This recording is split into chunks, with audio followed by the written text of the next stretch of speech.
Drum roll, please.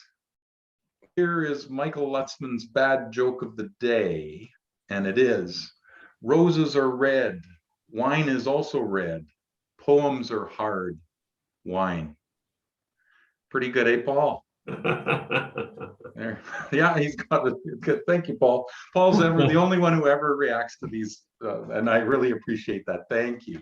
So today we are here talking about Burgundy, and we are talking about one of our new producers in the Opimian catalog from Mischief and Mayhem. And we've got the winemaker here, Michael Ragg. He's actually a Brit living in Burgundy, the lucky man, and making wine in Burgundy, the lucky man. And we've also got Will Willis here, who also represents the brand. And I think, gentlemen, you're both in England right now, are you? Yes. I happen to be in England, although Right. I would usually be obviously in Burgundy, but for a couple of family reasons, I'm over in England, but I'm heading back to the vineyards on Monday. So, well, we tomorrow, certainly in fact, appreciate it yeah. that we're 3 o'clock here in Ontario, and it's much later for you too. So we appreciate your taking the time in your late evening to talk to us. And so I will stop talking and let you speak about yourselves, Michael and Will. Michael, perhaps you first. And my most burning question is Mischief and Mayhem. What's that about?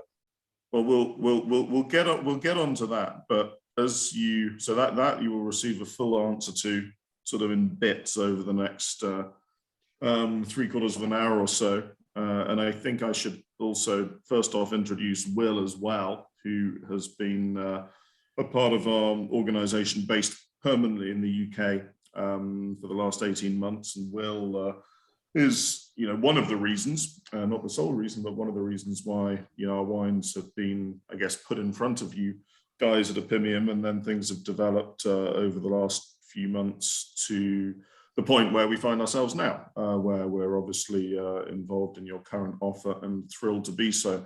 So Will, I'm sure, will interject over the course of the next 45 minutes or so, and I would certainly welcome questions, obviously not just from you, Michael, but also any of your other members who are online and listening and good enough to break into their Sunday afternoons to listen to me. I'm perfectly happy listening to the sound of my own voice. So if no one interacts at all, then that's fine. But it would be great if people would do. I'm also obviously alive to the fact that everyone who's kind enough to join us today doesn't actually have any of our wines to hand to taste, at least not yet. But I do, and I will sort of dip in and out of that and try and give people as much useful insight as to what we do, why we do it, and how the specific wines that you guys at Opimian have chosen work and how stylistically they taste, and yeah, try in general to answer any questions people might have on those things. Wonderful. Oh, and please just continue.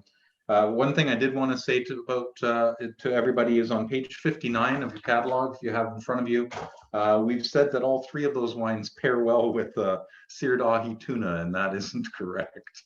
That was a problem in the publishing of this magazine, and I'm sure Michael and Will go through some pairings of each of these wines with you, so you'll actually know what to do. And do please ask questions in the chat, and I will moderate those on your behalf, and I'll also ask a bunch of questions, because as a new producer, Mischief and Mayhem, I've got a lot of questions. So, but I already heard you, Michael. I'm not the only one who gets to ask. Well, you can. I guess you're in pole position just because of the way these sort of technologies work. So I'm happy for you to moderate and mediate, but obviously fire any questions you have at Wonderful. me. As an aside, I think it's very good of you to flag up probably the only typo in the magazine, but in my view, just about anything goes well with seared ahi tuna. So I don't think that's going to be a major. Yeah. I don't think that's going to be a major groundbreaker in terms of things. Good point. Will, do you want to add anything before I sort of just do a sort of potted sort of history of Mischief Mayhem, who we are, what we do? Yeah, it's great to be back. Some of you may have spotted me popping up in Spanish and Argentinian promotions. So I'm based in the UK, but I do a lot of and hopefully a lot more work now with wonderful small producers that I work for, such as Michael and Fiona and the Ferrer family in Spain. And my role is to really sort of help to grease the wheels and bring these wines to you wonderful people in Canada and the fantastic Opinion Club. I know Jane Masters quite well, so it helps me to be able to respond to her palate, so I know kind of what she's looking for, and assist both winemakers and Michael and Ace and the team in Canada to make sure you have the very best wines on offer, and having to twist Michael's arm a little bit to persuade him to offer some of his gems, which he has done in this tasting. And yes, you've got some real treats that Michael will take you through. So unless anyone has specific questions for me, I'll pretty much leave it for Michael, and I'll chip in as and when I get a chance to. Well, we can do. If you got the Bourgogne Chardonnay, well, we can do that pretty soon. And yeah. I would say that you had to twist my arm a lot, as opposed to just a little bit before yes. doing some of these things. But I think maybe a bit of background, Michael, would be good for the members. So as Michael was kind enough to say at the start, and as you know, those tuning in to join us can probably tell, I'm not French. I spent my entire career in the wine trade. After leaving university, I got a couple of jobs in the London trade and spent nearly 8 years with an importer called Berry Brothers and Rudd, who specialised in a number of the classical regions. At that stage, I mean, I was with them between 1994 and 2002. And at that period, the volume of business that Berry Brothers and Rudd did was 70% Bordeaux and about 10% Burgundy, and the remaining sort of 20% spread between quite a few European classic regions and a tiny bit of wine from other parts of the world. But from quite an early point, I was always really passionately drawn to Burgundy. I was on the sales side of the business as opposed to the purchasing side, but of course there is a very important and direct link between the two. And I visited Burgundy both professionally with the company, but also sort of off my own bat in the holidays that we had, sort of driving down there and getting to know the region as much as possible. The end sort of result really being that for 4 or 5 years, I visited the region 3-4 times a year. And Burgundy, as most of you are probably aware, is geographically reasonably compact as a wine region. You can see a great deal of it in a relatively short time, but obviously what you can't do is understand all of it in a relatively short time. And Fiona and I have been here in the region now for nearly 20 years, and in some ways, we feel proud of the achievements that we've been able to make. But in other ways, I think it's fair to say, we've only really just scratched the surface, and that's the nature of Burgundy as a region, and Burgundy as a product, if you can pigeonhole it like that. So we were very happy working in the London trade, and as I said, we spent 8 good years there. But end of 2002, it was actually beginning of 2003. We thought seriously about moving to Burgundy to start a new life there and see if we could set up effectively and do what we currently are doing, which was initially a négociant business. I'm not sure how many of you would be familiar with the differentiation between a négociant and a domaine. Now, as an enterprise, we're both, but initially we would have been what the French classify just as a négociant, meaning that we would have bought in fruit from various different farmers and wouldn't have actually owned any vineyards ourselves. Now we own a number of vineyards, which we've added, from 2012 to the present day. But that's almost a separate part of this conversation, because that's quite complex and in some instances reasonably challenging from an economic standpoint. And also vineyards become available incredibly rarely. But just cutting back, as I say, we moved full-time to the region in March of 2003. We set up Mischief Mayhem from scratch. We didn't buy an existing entity. We didn't take over an existing entity. we took a long-term lease on premises in our village, which is in Aloxe-Corton, just north of the sort of main town of the region, which is Beaune. And we've been there ever since. And over, as I say, over time, we've added some vineyards to the plot. We've also sort of built our own winery. And so we're doing more and more sort of in-house, which wasn't possible at the very, very start of things. I think it's important to try and explain, particularly those who are sort of less familiar with Burgundy, that it is a very traditional and conservative sort of region. I don't mean that in any negative sense, but it's certainly a region that it's quite hard to penetrate and get a foothold in. I have to say, sort of almost conversely to that, the welcome we received and the support we had from our sort of neighbours and some of the people we knew has been second to none. I think as is often the way with wine producing folk, and we've been very, very well received, as far as I'm aware, for most of the time we've been there and everything we've done. People have been very supportive. I think it would be, I've discussed this with other people in different settings on a number of occasions, but I think it would have been very difficult to do what we have done without having any sort of contact on the ground. Those were sort of imperative, and the nature of the sorts of domains we used to work with when we were working in London meant that we were well connected, but equally we were connected with domains who would never ever be selling any fruit at all, because they would be sort of almost the best known domains within the region. However, those individuals were sort of good enough to introduce us to other growers who were, in 2004, 2005, 2006, who were producing fruit to a very high qualitative level. And as is often the way, the more one becomes embedded in something, the more passionate one becomes about it, and the more proficient one becomes at it as well. And I'd be saying the same now, some sort of 18, 19 years later, when we've got all these different vintages under our belts. It's still a learning process. And I think the fact, if you look back just recently, I'm thinking of the wines that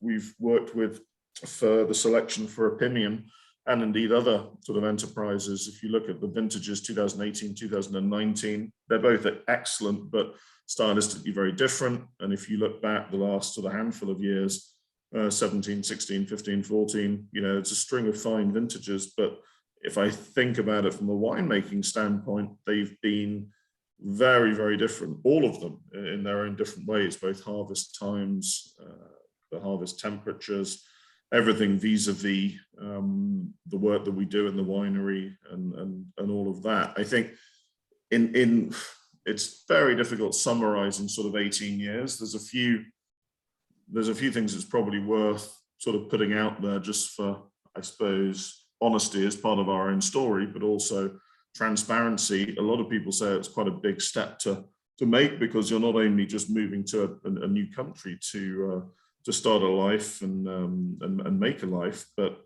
we've also chosen to do something that is quite challenging, very heavily scrutinized. I think we made, to be honest, a snap decision in 2003. We sort of made a decision to go for it.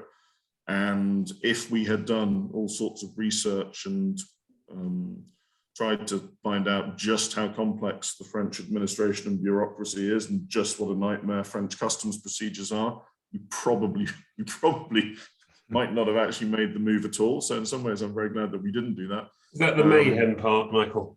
Yes. But that is certainly the mayhem part, and remains the mayhem part. But I think that the French also have a part to play in the mayhem part, if I may be so bold. But there's also the fact, I suppose, that there are many, many facets of what we do that aren't exactly learning on the job, but certainly getting, as I said earlier, more and more proficient at things the more you do them. And I think the more we've got to work with our growers, and we work with over 30 different growers now. So just to be clear, a grower would be an individual whose speciality in life, or whose role in life, or whose métier is looking after vineyards. Fundamentally, they would be specialist grape farmers, and they have a key role, not just in what we do, but what a large number of producers do, but they wouldn't be winemakers. And so obviously having strong relationships with one's growers is critically important, given the fact that they're producing some of the fruit that one uses for our own vineyards, and we can come on and talk about those. But obviously one of them is Aloxe-Corton, Les Cayat, in our home base that we have in our Opinion offering. Savigny Premier Cru au Gravan, a vineyard that we bought in July 2013, that is also in the offering. And we have the 2018, which is arguably the best vintage we've produced of that wine. And so we have Domaine vineyards that, as I say, we own lock, stock and barrel and farm ourselves personally. But as I say, the relationship with growers is of critical importance, and just about everybody we work with farms all of their plots, organically and biodynamically, and that's something that Fiona and I feel sort of passionately about, and is now probably more than ever sort of striking a chord with people and with consumers. And I think for Burgundy, as with many other areas, that's certainly the way that just about the entire region is going in terms of vineyard care and soil care. Well, do you have anything in your glass at the moment, Michael, that you can tease anyone with? I do. Now I know this is a really hard part for all of you looking on, and we'll try and make it as easy as possible. But yeah.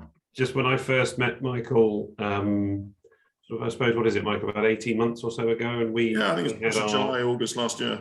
Yeah, we had a Zoom tasting together, and I wasn't too sure what to expect, because of course it's not the most traditional Burgundian name.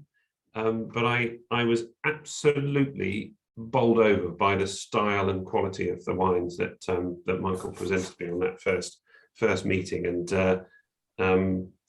even though you're watching this on Zoom, it's a great opportunity. And the wines, when they arrive in Canada for you, will be absolutely sensational. So I implore you not to miss out, and to tell your friends. I think the quantities are limited, but not too sparingly. So, Michael, let's get stuck in. Well, I think just as an additional point, and I know we don't want this to be purely a mercantile exercise, but your point about limited volumes is a relevant one. And like all of us, I sort of read the wine press and see wine adverts, and a lot of them are it's handmade, it's handcrafted, there's a limited volume available. All of which is sort of broadly either rubbish or self-explanatory. There's a limited volume of anything available, even if we were selling seawater. So I think it's important not to necessarily draw a direct parallel between small volumes and quality. However, small volumes can also be relative. And so to put that into perspective, a number of the offerings that we have in the Opinion catalogue from, for example, Gevrey-Chambertin, Aloxe-Corton, Savigny-les-Beaunes, Hellini, Montrachet, Premier Cru, Les Raffins. Those are all wines that in 2018, 2019, we produced 3 to 4 barrels of. So to put that in perspective, that's only 900 to 1,200 bottles. So there isn't a lot of this. Of course, we would like to make more, but these vineyards are small. Our holdings of them are small. And I think that's another reason for sort of stressing the fact that in Canada, Opinion have exclusivity on these wines, and so yes, they are available in modest volumes, but they're produced in modest volumes, and we also respect, and it's imperative we do this even if there wasn't a necessity to do it.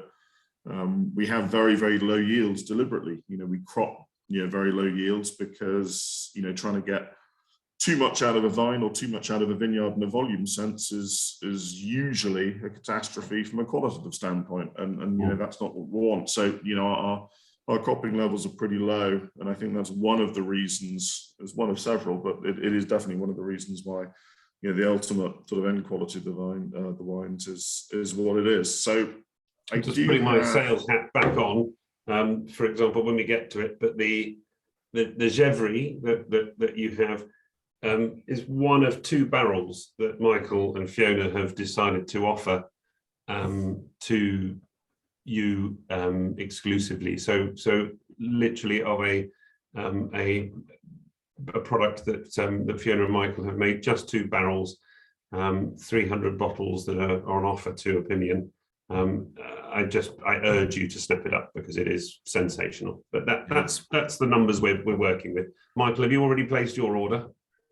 I always wait till the end because I don't want to take a case from a member. So if it sells out, I have my list, and I have to thank you fellows for giving us an opportunity to have a crack at these limited quantities, because I know it can be sold around the world, and to have a lot of it coming into Canada and exclusively to Opinion is certainly special. And as far as yields go, Michael, there is a question that's somewhat about that. Jean-Paul is asking about, were you hit with the spring frosts in your part of Burgundy? Yes, in 2021. So this vintage, we absolutely were. They were more severe, I would say, than the 2019 frosts. The fact that we have seen, to answer Jean-Pierre's question sort of with as great a degree of relevance and detail as possible, the fact that we have seen over the last sort of 6 to 8 years a general sort of warming of temperatures, warming of the overall growing season, that's sort of impacted in 2 ways. One of them negative, the other less so. Bear in mind, you know, we are reasonably far north for a grape growing region. And so, you know, the weather conditions we have are very significantly different to even 3 hours down the road in Châteauneuf-du-Pape, and certainly 6 hours down the road in the Côte d'Azur. And then further afield, if you went further south into sort of Spain and Portugal, you have very different degrees of sunshine hours. So we would be considered cool climate. And one of the challenges for Burgundy has always been having adequate sunshine to ripen Pinot Noir. For Chardonnay, and certainly the sort of style of Chardonnay we make, and we'll come on and talk about that, we want, you know, Chardonnay to be ripe, of course, but, you know, to have fantastic acidity, minerality, purity, and not be overly ripe. But for Pinot Noir, very often, you know, the region has struggled in having enough, you know, sunshine to ripen those grapes.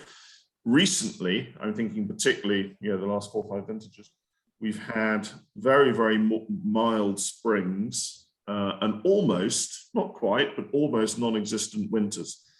The downside to mild spring is if you then have, as we very often do, cold weather in late March, early April, mid-April, if the vines have already sort of been suckered into thinking it's spring, which they were in 2021 because February was so mild, they physically sort of wake up and they bud. And if you then have a severe frost, you can lose a lot of those buds. And those buds are, of course, where your, you know, fruit for the year would be coming from. And so this was particularly marked in 2021. I have to say, and this is just the way the world works, the wine press generally seems to be sort of yes, no, black, white. That there doesn't seem to be a lot of areas for, okay, in this bit it wasn't so good, and that bit it was fine. And so in our experience, produced in 2021, there are certain plots we are thrilled to bits with. We're very, very happy with the way that the fruit came in.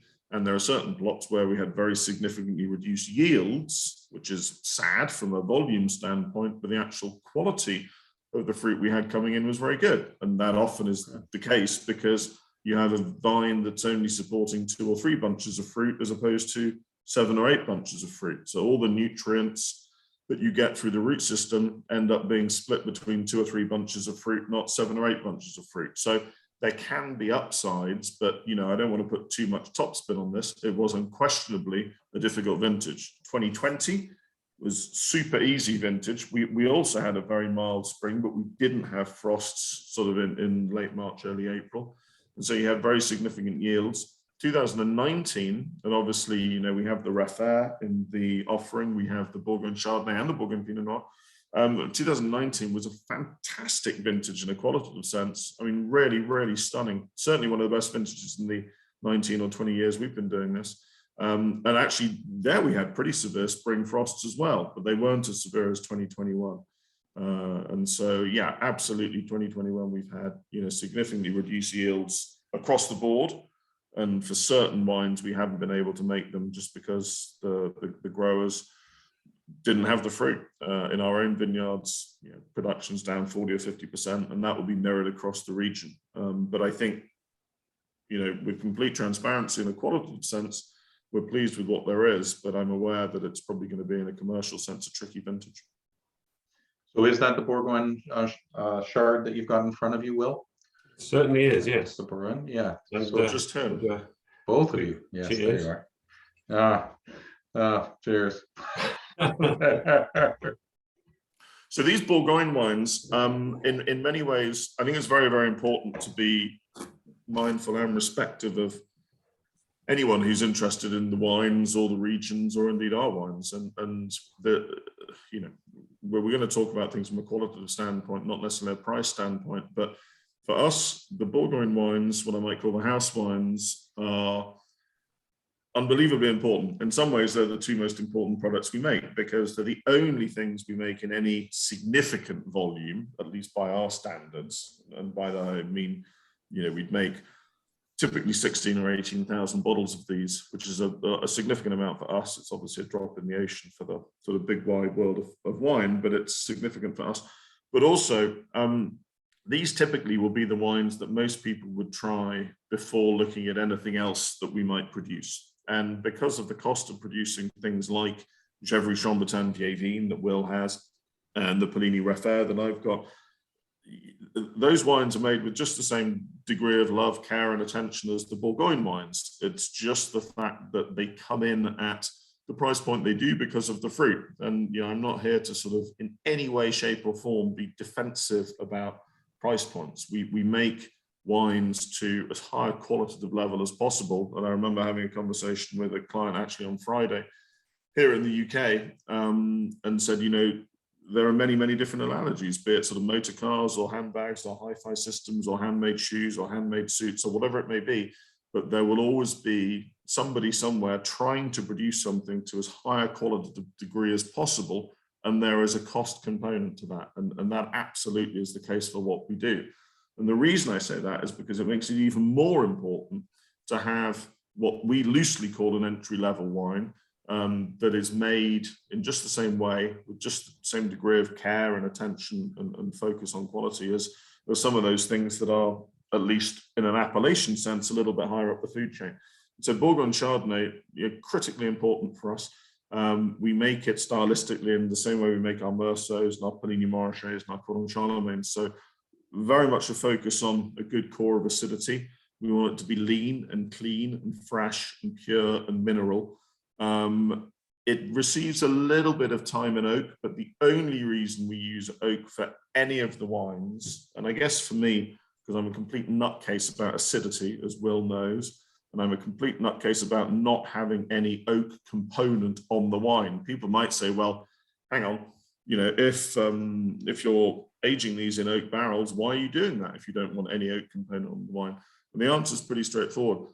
Wood, obviously, oak specifically, is porous. It's breathable. And so we can put the wines when they're very raw and harsh and edgy into barrel, and they will soften over a period of 8, 10, 12, however many months are necessary. They will soften.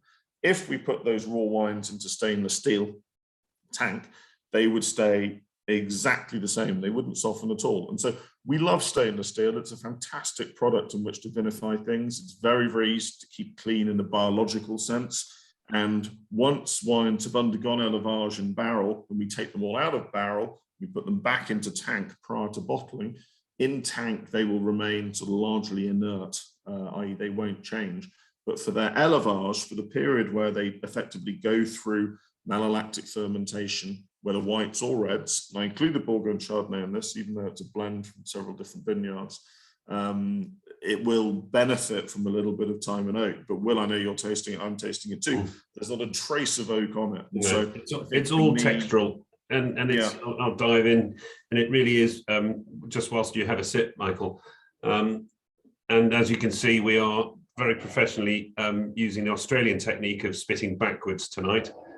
So nicely done. I'm That's impressed. that's my freebie for you next time, Michael. Right. Okay. Good. But no, it's really important. And like Michael, I am an acidity nut. And from my perspective, it's because I do a lot of food and wine pairing, and wines that have good integrated, balanced, and focused acidity really make pairing with food so much easier.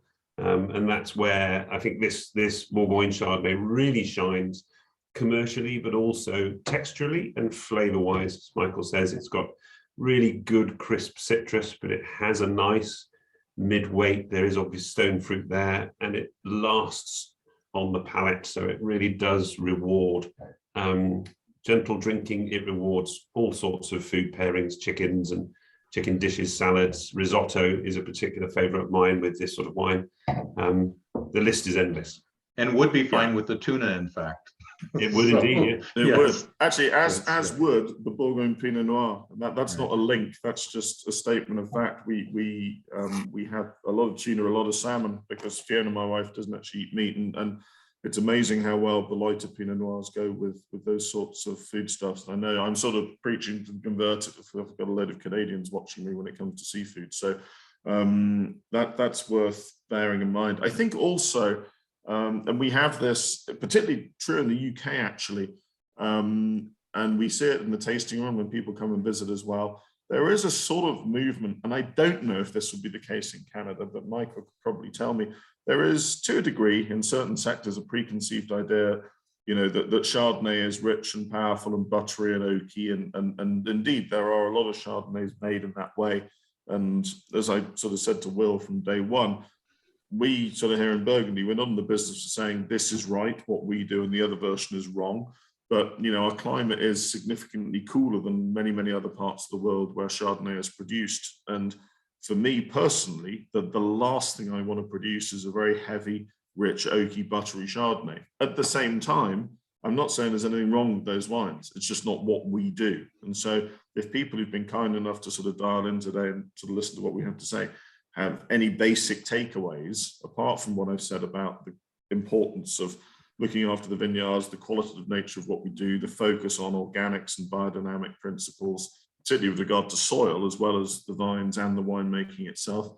The other thing would be, I think for the whites in particular, but the reds also, we want to have this degree of absolute purity, purity of fruit and reflection of where the sort of wines and vines are sort of from, and that means being, fundamentally as non-interventionist as possible. And if you have good quality fruit, and if you sort of know what you're doing in the winery, there's no real reason why you should have to intervene or sort of manipulate the wines too much.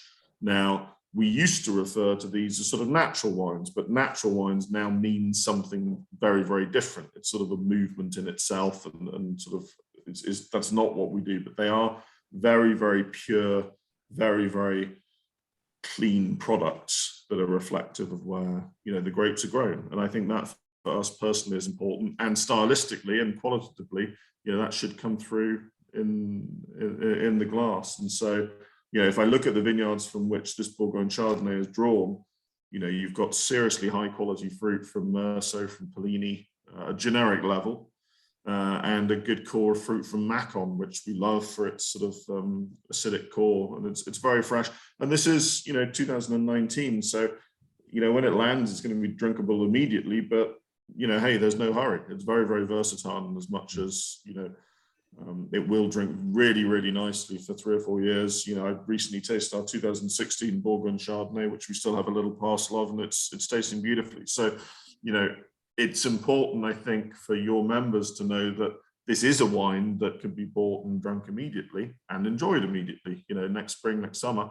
But yeah, there's no need to, if, it is possible to buy Burgundy and, keep it in the cellar or the wine fridge for 2 or 3 years, and it'll, repay that. And, I'd say that for this wine, as well as the Bourgogne Pinot Noir as well.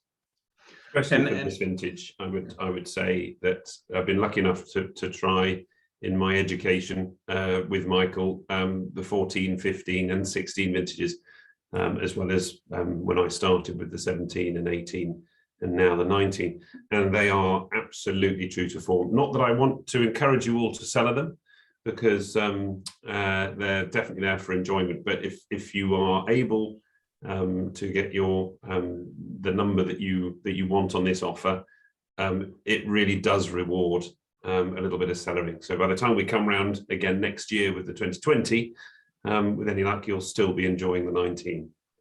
And I can say, Will, that because we buy in sixes, it's really nice. We can choose both. We can have some now for immediate enjoyment and put a couple in the cellar, and we get to taste it when it's done a bit maturity. And Michael, you may not be aware of this. In our catalog, we've got M7D8 on this particular shard, and that's maturity and drinkability. So Jane actually gives us those numbers, and when it hits a 10-10, it's kind of at its peak, and you should drink it before it starts to wane. But so this one is easily drinkable now, but has a couple of years to go for sure. So okay, well that's that's absolutely spot on. That's what I'd be saying. So. And I'm just from a at least a UK perspective. So I deal with a lot of private clients here in the UK, and the feedback is consistently based on great value for money. And as Michael says, it's our house wine, it is our entry point wine, but the value for money in this wine, it really does punch above its weight in terms of quality for price ratio. So enjoy it, and a nice segue into the Pinot Noir, and perhaps why we call it Bourgogne and not Burgundy, as Stephen I think has asked. right. And what I can say, Will, to your earlier question, if there's any of this left on the last day, I'll be buying both. So, and of course, Collector's Corner. Yes. Yes. And so sort of feels like I'm repeating myself, but in some ways it would be strange if everything I'd said about the Bourgogne Chardonnay wasn't equally applicable to the Bourgogne Pinot Noir. And that comes back to, again, total purity of fruit. We often find that this is a wine that comes in significantly below 13 degrees alcohol. In 2019, it was just under that. We don't try and sort of screw too much out of these respective vineyards. There's quite a bit of fruit from Côte Chalonnais, so 30-40 kilometers south of where we're based. Côte Chalonnais would be generally known for producing fruit that has quite light floral fresh elements, nice red fruit sort of characteristics, strawberry, raspberry, not the sort of dark, heavy, rich, powerful sort of fruit notes that you might expect, for example, from the Gevrey-Chambertin, which I know we'll come on and sort of touch on. You probably can't see it, but this actually, in a color sense, is really very light for a sort of red wine. And that, again, is deliberate. This is very, very natural, pure, cool climate Pinot Noir. Our mantra for this is we would always want it to be ripe without being sweet. I really, really shy away from those sort of confected styles of the Pinot Noir. And this certainly isn't that. 2019, as I say, was a lovely, lovely growing season. So we had plenty of sunshine, but no heat spikes. It didn't get too hot. The harvest was second, third week of September, which is pretty much about normal. And so it's a very, very smooth, supple wine. Really, really good, good complexity. Fantastic. I have to mention Ahi tuna, but it goes with all sorts of other things as well. And indeed, probably, Will, you might have a different view, but probably for me, the most appropriate wine we make for just drinking by itself and enjoying, or certainly having with simple bit of charcuterie, simple bit of cheese. I mean, we drink a lot of this at home. It's light enough in a structural sense actually to be chilled and enjoyed during the summer as well. We don't tend to do that because, we do produce quite a lot of whites, and we tend to drink those over the summer, but it really will stand up if people love red wine and are less sort of focused on white. Chills down brilliantly and is just a delicious drinker. And so for pure sort of Northern Hemisphere Pinot Noir that's not extracted but has that really, really lovely fruit profile and delicacy, that's sort of what our Bourgogne Pinot Noir is about. And I should say, actually, without getting too technical about these things, both the Bourgogne Chardonnay and the Bourgogne Pinot Noir, we will always put between 10 and 15% village quality fruit into these, what we call generic wines. And so for those familiar or maybe unfamiliar with the appellation system, there's 4 qualitative levels: regional, or what I call generic, village, Premier Cru, Grand Cru. So think of it like a pyramid. Grand Cru is only 1% of the production, so that's like the tip. Premier Cru is 11%. Village would be like 35, 36%, and the rest is regional. So, you know, Pinot Noir like that. But we will always put 10 to 15% village quality fruit into our Bourgogne wines. I think that's another reason why Will is good enough to say the things he is vis-a-vis the quality, because it unquestionably makes a significant difference. Mm-hmm. It's absolutely delicious, as Michael just drains his glass. It's such a rewarding Pinot Noir. For those less familiar with it, but I suspect that everybody here is very familiar with Pinot Noir, and yeah, it's the gift that keeps giving. For me, it's a cellar temperature wine, so 11, 12, 13 degrees, straight out of the cellar, pull the cork, first glass is absolutely stunning, and right through to the last glass as well. It's beautiful wine. Enjoy so when it arrives. Yeah, in terms of texture, it's very, very supple and soft. That doesn't mean it's light in weight, but it is quite sort of supple and soft. And I know people often use the sort of adjective smooth to describe certain wines. And you can have a wine that is full and rich and powerful with quite high alcohol, and that can also be smooth. But this is very, really, really nicely knit together. Pretty youthful, actually, which is sort of unsurprising given it's 2019. But I think also this has that flexibility we talked about. You can absolutely buy this and enjoy it, the next year, but equally there's no hurry. I'm still enjoying 2017 on occasions at some of the events that I've been tasting. So just to go to show it's got legs as well. With 15 minutes left, Michael, maybe it's time to introduce everyone to Aloxe. Took the words right out of my mouth, Will. Sorry, Michael. No, don't. You go right ahead, sir. Aloxe. Yes, I opened this a couple of hours ago, but again, it's something that you can enjoy relatively young. Even can you get the label up to the camera there, Michael, or is it? I can't, because this is out of my cellar. So that's a gorgeous label. Knowing I would be in the UK for this, I brought these over with me. So wonderful. These are, so there's your Polini Raffa. It doesn't tell you very much, but it is it is what it is. So Aloxe-Corton Les Caillettes, the vineyard right in front of our house. We were fortunate enough to be able to purchase it's about a third of an acre, which we get just under or just over 3 barrels from, depending on the individual vintage. Planted 36, 37 years ago. We've done a lot to improve soil quality since our first vintage of it, which was 2012. So 2018 is the 7th vintage of this wine.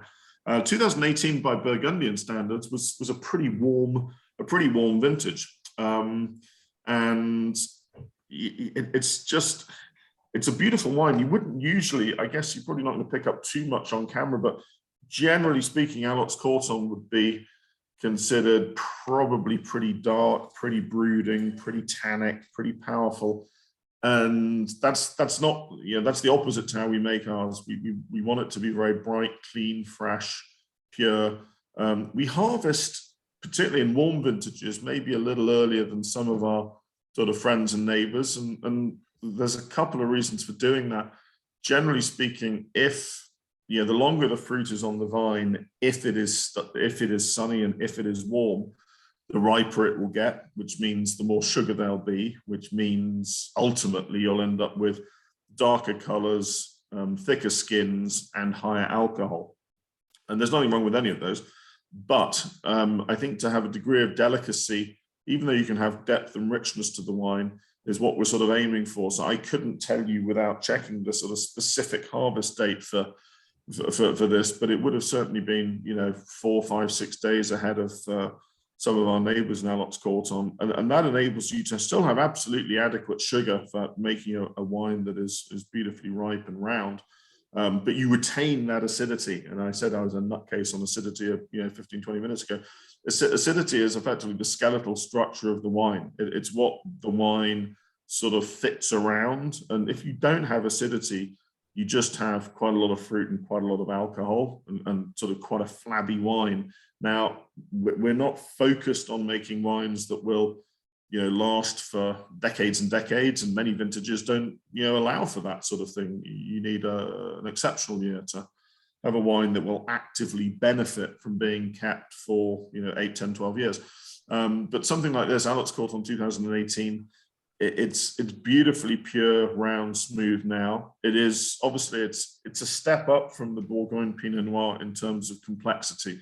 And so, there are more fruit nuances. There's certainly a higher acidic profile. It's more tannic as well. So tannin, that obviously drying element that you could get, but because it's 2018, they're pretty ripe tannins. I'd need to check how much whole bunch we did on this, but whole bunch is when instead of sort of putting through the fruit all through a crusher destalker, which takes out all the stalks and a little bit of the sort of skin element, if you use whole bunch, literally those grapes which are hand-picked, everything we do is hand-picked, they come straight from the vineyard and go straight into the sort of open top wooden cuve. And that's interesting because there's some vegetal matter in there which sort of aids, the way the wine goes through its alcoholic fermentation. And you can often do that in warmer vintages because, the tannins will be ripe. And I think I'd need to double check, but we would have definitely done 25 or 30%. Yeah, I can help you there, Michael. It's actually in the magazine that you did 25% whole bunches. And actually, you also handpicked on September 5th, 2018. Well, given the fact that I wrote this, Michael, that's good. That's good to know that you reminded me. It's also good to know that I thought it was 25% without having checked. Right. Well done. So there we go. And again, I think we should revisit that adds to the tannins, right? When you leave some of that in there, and Les Caillettes, Michael, is there's specific background on Les Caillettes as a lieu dit? Les Caillettes is what the locals will call a lieu dit. It's just specifically the individual name that's given to a certain plot. So Les Caillettes it's a village site. It's not a Premier Cru plot, but it's one of 16 or 17 village plots within Aloxe-Corton. Generally speaking, it's pretty flat. A lot of village vineyards are pretty flat. There's a slight degree of elevation. It drains pretty well. The soil is pretty heavy. It's the exact opposite to some of the mineral and chalky and quartzy soils we're used to working on for the whites and for Pellini and Chassagne and Meursault and those sorts of wines. But yeah, Aloxe-Corton actually and Savin-les-Beaunes, the Premier Cru site Gravin, there are some similarities there. Quite high iron content, and you sort of get that on the wine in terms of, not that there's a ferric characteristic to it, but certainly the way in which they will age, but they're also approachable when young. I know I said that for the Pinot Noir, but it's very true. I mean, just drinking this now, okay, I said I think I opened it about 4 o'clock, so over 4 hours ago. And it's sort of opened up beautifully, but it's still very young. And so Aloxe-Corton wines, in our experience, are tremendously versatile. They will age very, very well. But it used to be a wine that was thought of as, it's like my 2 dread marketing words, rustic and traditional, which are sort of euphemisms for poor and lazy winemaking and things that don't taste so good. So this isn't rustic and traditional, even though it's a more rustic and traditional village. But it is, we're really pleased with the 18. But bear in mind, when we took over the plot in 2012, it had been looked after okay, but not brilliantly. And so it takes a few years to actually fundamentally improve the quality of the soils. And that's actually sort of key. I'm sort of stating the obvious really, but that's key to fundamentally improving the quality of the vines. It doesn't matter what you do to the vines, if the soils aren't in good shape, then there's a limited amount you can do. Whilst you put your next wine in the glass, Michael, I'll just add the tourist bit here, which is Aloxe, as Michael mentioned. This is where he and Fiona have set up camp. This is where the windows of their house overlook their vineyard, and this is where, when the travel lifestyle is back within our grasp, then this is where you will be able to come and visit the Shay, the cellar, the whole shooting match, and Michael and Fiona's wonderful home. It's this beautiful part of Burgundy. So won't say book your tickets just yet, because Michael will probably get a bit worried. But we're getting there. As soon as I'm up for. We are. I better be careful what I say, but we are very welcoming of guests, and the region as a whole. Actually, the region as a whole is very, very welcoming of guests as well. But quite understandably, a lot of domains, both small and medium-sized, have virtually no wine available to sell. So there's sort of a limited motivation to necessarily welcome people. But we've always felt it's very important. I think particularly as we're sort of new kids on the block doing this, even though nearly 20 years for us is a long time. So we set up our sort of tasting room in 2006, and it's been great, apart from the last 2 years where obviously to all intents and purposes it's been closed. But we are seeing visitors coming back to the region now, and admittedly they're predominantly European, but hopefully if things don't get derailed again, we can start seeing some folks from Canada and further afield. So I think the Vieille Vin and the Premier Crew and we'll get people home. Although they're all home now, aren't they? Yes. So please go ahead, Michael. Okay, so actually, Will, you've got this as well. But the Gevrey Chambertin Vieille Vin 2018, sort of, in some ways, probably the best vintage we've ever made of this wine. Although Will completely crucify me if I say I don't like it, because I do love the wine. I absolutely love the wine. It's just slightly different to how we might have thought it would turn out. And the reason I say that, and the only reason for doing these sorts of things, is to be completely open and transparent. This was a grower we know really, really well. We've worked with on a lot of vintages. He's a fantastic grower, and the fruit quality in Gevrey is so good. He chose to pick it pretty late. Now, everyone we've shown this wine to absolutely loves it. Two things happened when he picked it late, particularly in a vintage like 2018. It's really pretty ripe and round. You've got actually a bottle that's labeled there, Will, but I know it's 14.5%, so I don't have to guess that. So by our standards, it is quite a lot richer, fuller, rounder, more powerful than normal. That said, as I just said, everyone who we've given it to sort of absolutely loves it. And there is still a degree of minerality and acidity that sort of balances it out, which is sort of the critical point. So it's got yours and Fiona's signature freshness underlying this wonderfly opulent and ripe Pinot character. It's truly tremendous wine, and every bottle I've opened, which unfortunately isn't that many, has been a sensation and a delight to people I've shown it to. So to have a whole barrel for yourselves in Canada, I think, is a real treat. So yeah, and that's 50% of everything we made, because there were just 2 barrels of this. That is the other aspect to harvesting late. There were it's not that there was less fruit, but you end up with less juice. So we always sort of work on 330 kilos of fruit to make a barrel.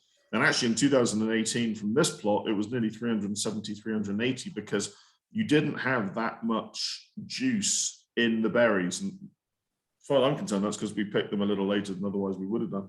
But the upside to that is the concentration is fantastic. And so whenever I taste this wine, and like Will, actually, I haven't tasted it that much because there's not a lot of it.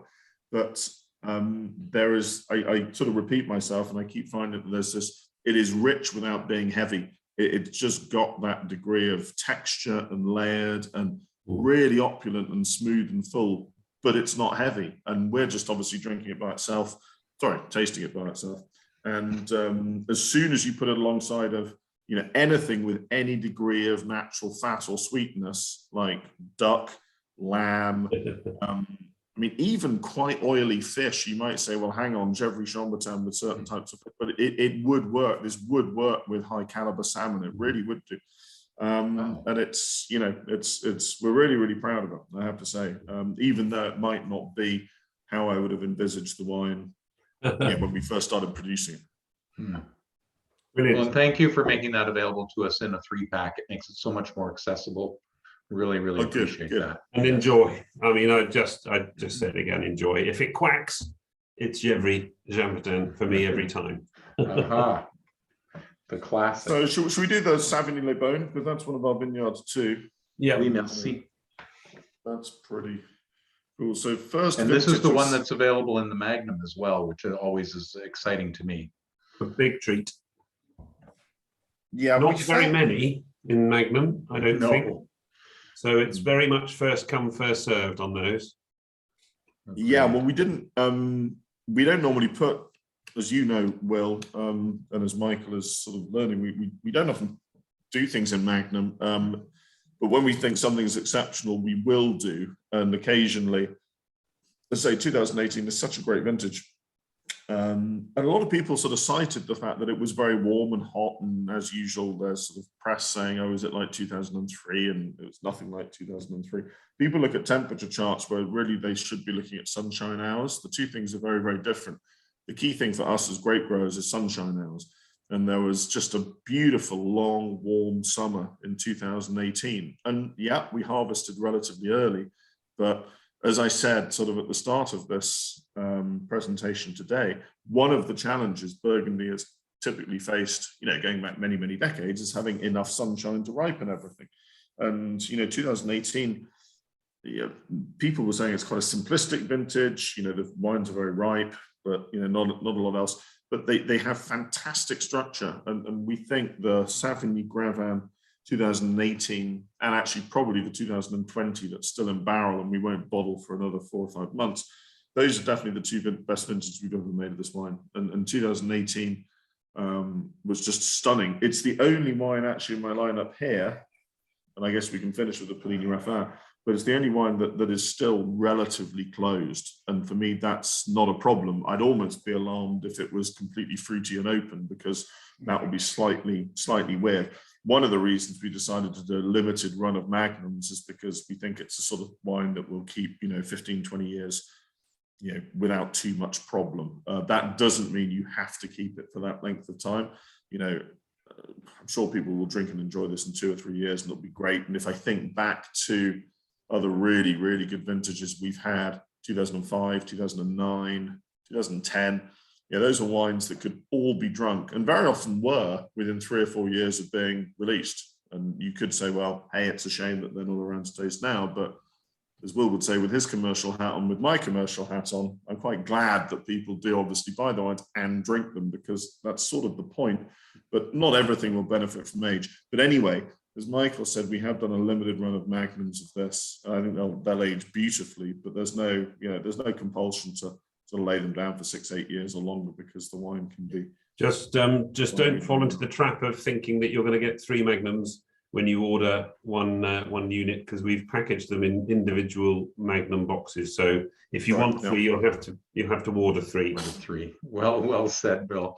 And I would like to say about Magnums, because they're relatively new to Opimian, and we don't sell we don't have many SKUs with them in it, and that a wine will age better in a larger format. These super premium wines benefit from the larger format, right? Definitely. Yeah, that's a really good point, and probably one that I should have made. And the reason for that is, just in 30 seconds, it's simplifying it, but it's sort of 90% of the reason why. Broadly speaking, you have double the sorry, not broadly speaking, specifically speaking, you have double the volume of wine, and you have roughly the same amount of air in the receptacle. And so obviously you have a Magnum bottle that's got pretty much the same amount of air in that a single bottle would have, but you've got double the amount of wine. And so that sort of really explains why they age in a better way, but also in a slower way. Life tastes for anyone better who's in in Magnum. 2018 is important. Yeah, that's a great thing to have. So last and not least, are we all right to overrun a little bit, Michael? Yeah, let's go. People, everybody, thanks for hanging in with us. And I think you're going to want to hear this, so stick with us. This is special. Yeah. This is really special. So Polini I wish it were Raffin, me pouring. proof. Go ahead. I'm the only person who has it. It doesn't seem fair. But No, this issue can be rectified if people who have sort of dialed in can have the opportunity to purchase this. We make a tiny amount of this, as I say. This again is one of our own Domaine vineyards. We purchased 0.2 of a hectare in December 2014. So 2015 was the first vintage of this Polini Refer. 2019, I know I'm sort of repeating myself, but it is factually accurate. Unquestionably one of the best vintage we've ever made of this.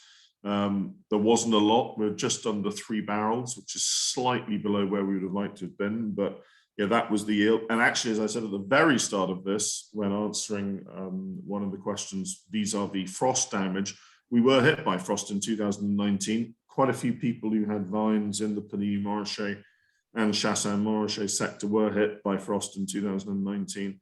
We weren't hit badly.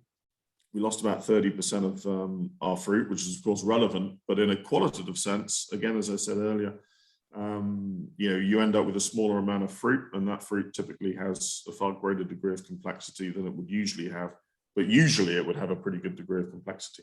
So this is, again, a wine. It was quite a cool vintage. There was absolutely enough sunshine to get everything right, but it wasn't anything like 2018 or 2020. And so for the sort of white wines we make, it was a perfect year because you had terrific acidity, fantastic minerality.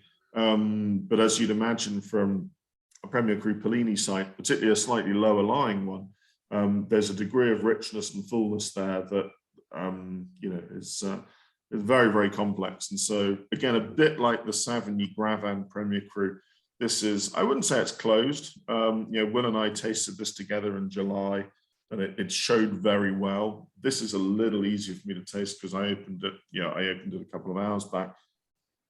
Don't be frightened of decanting wines at this level. No, good point. Very good point. If you want to enjoy them, which and I suppose it's going to be Easter, late spring, early summer. I suspect when you'll have your hands on these, but don't be frightened of decanting white wines of this stature, because it really allows everything that's going on to find its place. Great. Yeah. Just so there's citric elements, of course, but because it's pretty ripe brown, there's some lactic creamy elements, there's some sort of peach and what I call orange marmalade and other things. I wouldn't go far necessarily to say they're tropical fruits, but you're not far off that. And that again just comes from, I think, the complexity of the plot, because as a vintage, as I say, it wasn't the warmest of years, but terrific. I mean, very, very, very long in the mouth, which you would expect. And the more we've done this, interestingly enough, I know that the matching of these with suitable foods is extremely important and can really enhance the pleasure one gets from wines that we make and indeed that anyone makes. But I think the longer Fiona and I have done this, one of the things that I wouldn't say we've learned, but it's just one of the things we end up doing is if you have a bottle like this, we almost sort of drink it by itself over the course of 2 or 3 hours. And then you have a bowl of pasta and a glass of house red. And you can match this. I mean, if you're going to match this, I'd match it with sort of quite classic things, which, no doubt a chef sommelier would have something to say. But for me, you'd match this with, sole meunier or roast chicken or lobster or, heavily sort of richer fish dishes, white fish dishes in particular. It'll go with a lot of things. But, to be honest, even yapping away now after sort of 2 minutes of having tasted the wine, I can still, there's still, spice and buttery and creamy things going on. And I think you get so much pleasure from drinking it sort of by itself that, for certain things, that's not necessarily the end of the world. And I think it can be said that that's one of the reasons that Burgundy is the iconic Chardonnay and Pinot Noir capital of the world, right? I mean, they are expressed so beautifully from those terroirs, aren't they?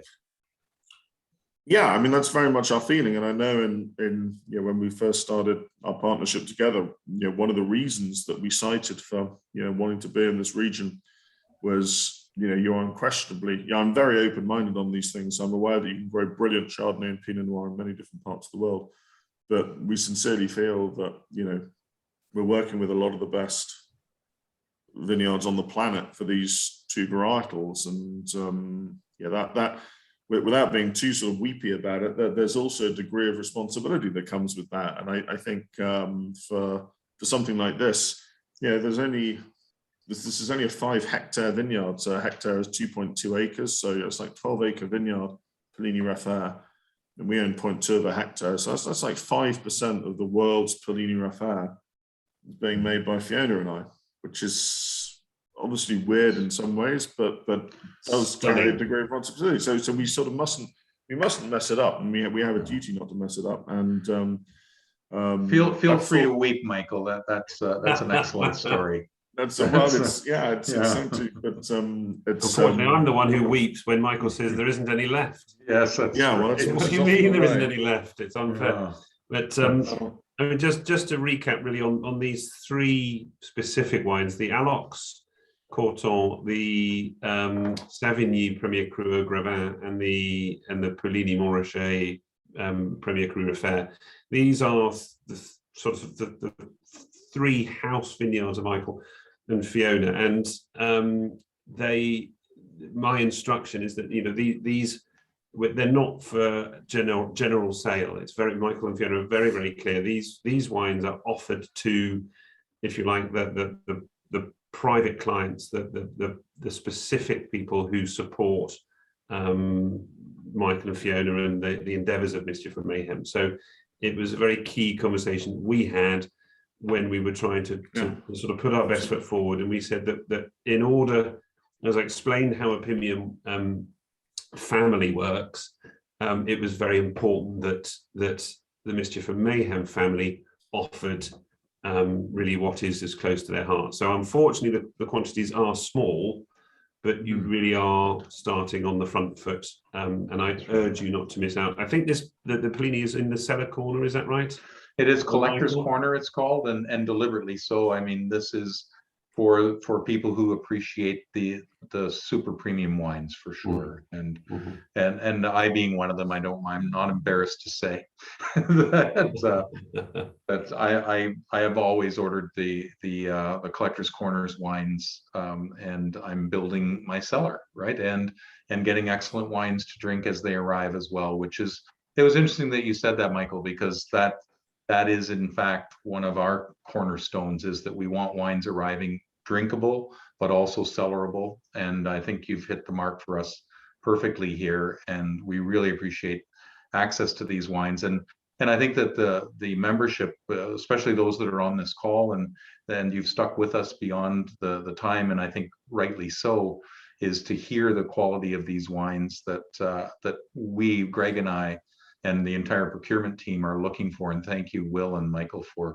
offering them to us, because this is the ethos of Opimian, is to bring in the best wines of the world, and there's no question that these are. So thank you for taking the time. Yeah, go ahead. No, we're welcome. I think just to sort of sign off on that point, from our standpoint, and again, without sort of patting ourselves on the back too much, we feel, and you might say, well, if you only make 2 or 3 barrels, you sell it, that's that.